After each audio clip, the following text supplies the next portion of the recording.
Okay, so we are going to look at our round 3 WWBC game against Aldaryn. This is Nandi versus Valken. A game that can kind of go either way. I think if the row's good with bombs early, then it usually flips Nandi's way. But if Valken can get the scrap going, then it can be very difficult. So we begin as player 1. We've got one of our 2 trade ships in our hand, which means that the rest, and yeah, we've got the draw gambits, and we've got our trade or top gambit. The rest of our deck's going to be a little bit light if we see any bombs. So the way we're going to play this is that we don't really want Valken to get both predators, but we're far more interested in getting that packed pod to the top first.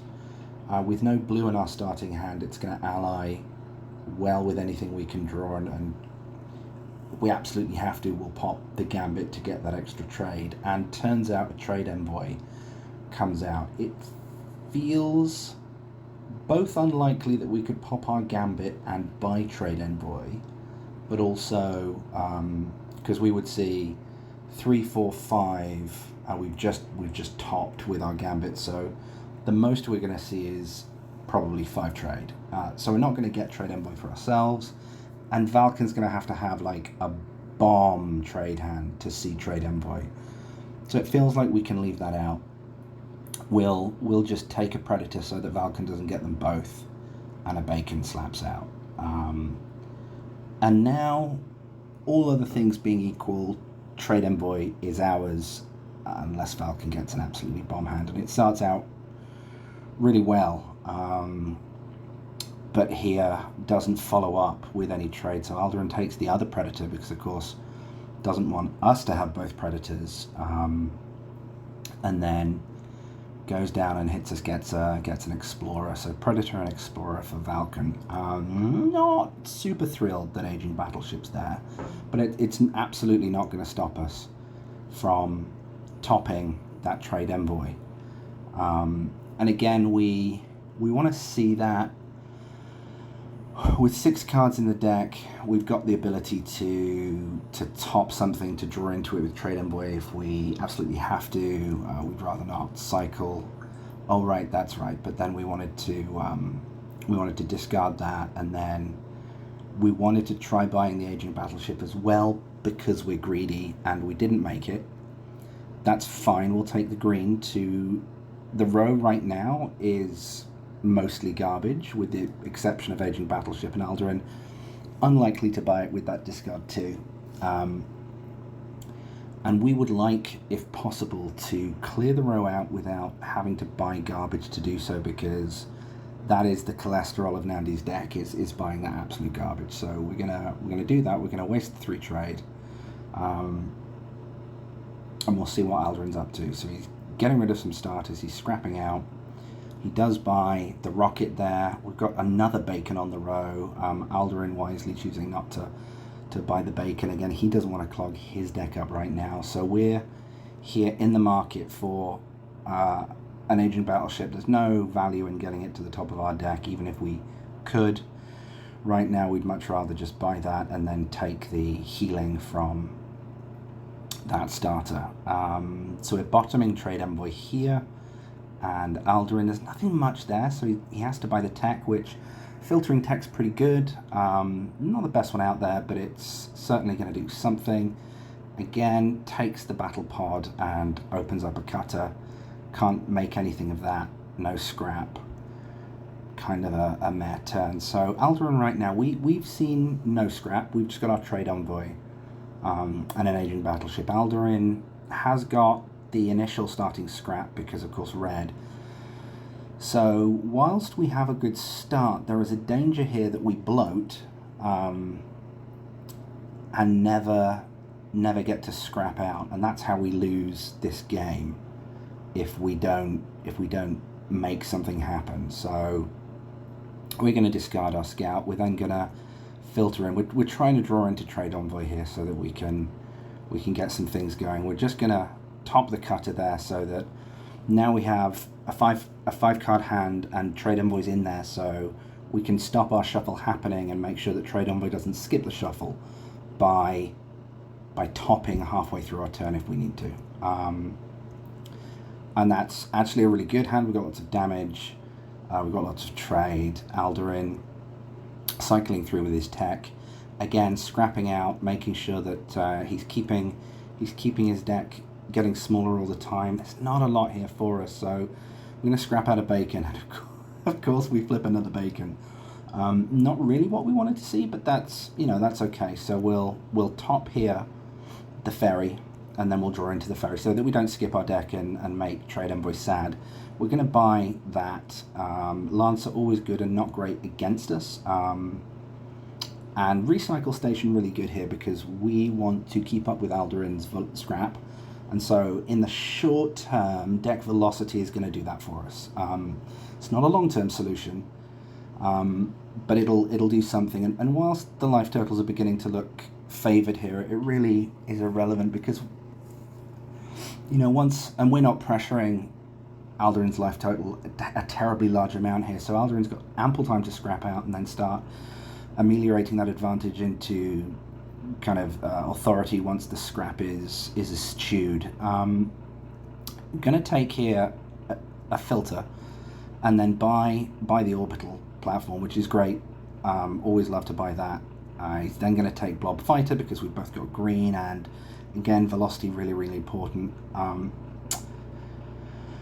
of a pain here for us because we would really have loved Midgate Station, but being as we can't have it, neither can Aldaryn.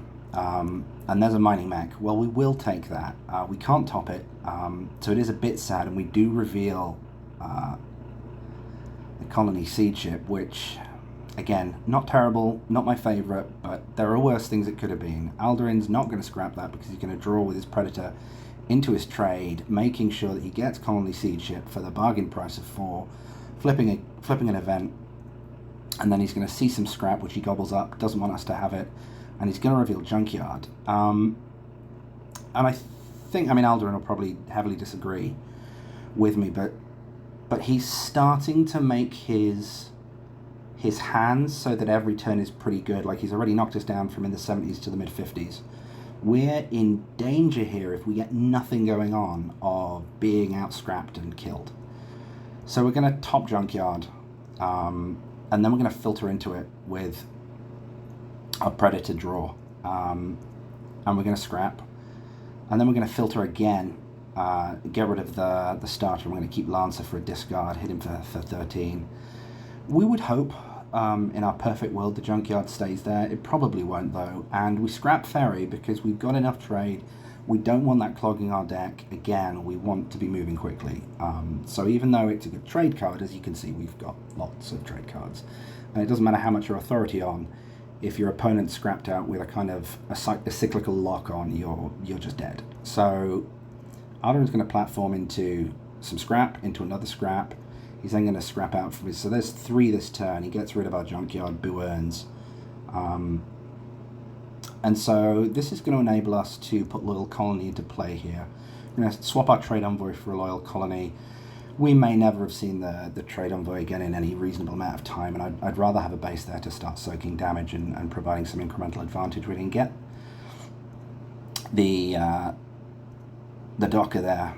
We do have a yellow base that we can use it with. And the row again, so you're always wanting to leave no bombs if you possibly can, and this game is kind of a game of cat and mouse in the sense that Aldaryn's trying to scrap out and be drawing all of his cards every turn. We're trying to get to something, and there's a wrecker, which we really want to see. We're not going to enjoy Loyal Colony's presence for it, though.